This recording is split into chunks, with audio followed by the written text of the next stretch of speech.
Labdien! Mani sauc Ainārs Kļaviņš. Esmu internetu veikala vadītājs. Liela daļa savu sūtījumu piegādāju izmantojot pasta staciju, jo tas ir ērti gan man, gan maniem klientiem. Pasta stacijas servis ir ļoti ātrs un drošs. Pats labākais, ka visus šos sūtījumus var noformēt tepat uz vietas savā darba vietā, izmantojot pasta stacijas klientu kabinetu. Es ieeju pasta stacijas mājaslapas klientu kabinetā, atveru vaļā klients.postservice.lv, ievadu lietotāju vārdu un paroli un nospiežu pieteikties sistēmā. Šobrīd viena mana klienta vēlas saņemt savu sūtījumu valkā, protams, ar pasta stacijas starpniecību. Tāpēc es ar peli klikšķinu uz pasta stacijas logo, lai noformētu kārtējo sūtījumu.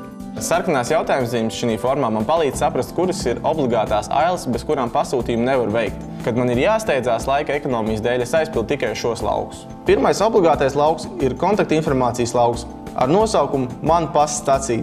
Šeit es ievadu saņēmēju pasta staciju konkrēti. Tagad es izvēlos valku. Pēc tam es ievadu saņēmēju mobilā telefona numuru un ķeros klāt jau sūtījumu detaļām.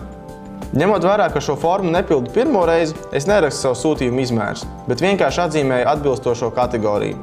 Izvēlos sūtījumu aptuveno svaru, priecē fakts, ka sūtījums svars neietekmē cenu. Galvenais, lai tas ir zem 30 kg. Pirms apstiprināt pasūtījumu, es arī atzīmēju, esmu iepazinies ar noteikumiem un tad spiežu apstiprināt pasūtījumu. Ja jūsu sūtījumu skaits ikdienā ir lielāks, jūs varat šo procesu automatizēt, importējot CSV failu pa taisno no savas programmas. To var izdarīt sadaļā Kurjerpasts, jauns sūtījums, CSV failu ielāde. Tagad nepieciešams vien izprintēt svītru kodus, tāpēc es dodos uz sadaļu Visi sūtījumi.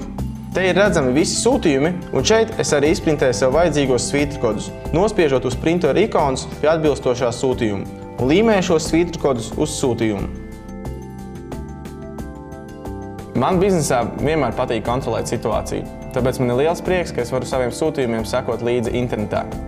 Lai taupītu savu laiku, es sūtījumus pats nekur nevedu, bet gan izsaucu kurjeru pie sevis uz biroju, ko es daru sadaļā Kurjeras birojā jauns izsaukums. Tāpat kā iepriekšējā formā, arī šeit obligātie lauki ir ar jautājumzīmi. Tomēr, lai ietaupītu laiku nākotnē, iesaku izdarīt šādu lietu. Doties uz sadaļu Mans profils, lapas augšējā stūrī, spiežot Iestatījumi, adrešu grāmata, aizpildiet visu šo formu. Kad tas ir izdarīts, dodos atpakaļ uz sadaļu Pakalpojumi, Kurjeras birojā, jauns izsaukums. Šeit nospiežu uz mājas simbolu un izvēlos savu adresi. Tādā veidā man nav katru reizi jāievada sava adrese. Man atliek tikai izvēlēties vēlamo saņemšanas laiku. Man visbiežāk tas ir no 5 līdz 6 pēcpusdienā.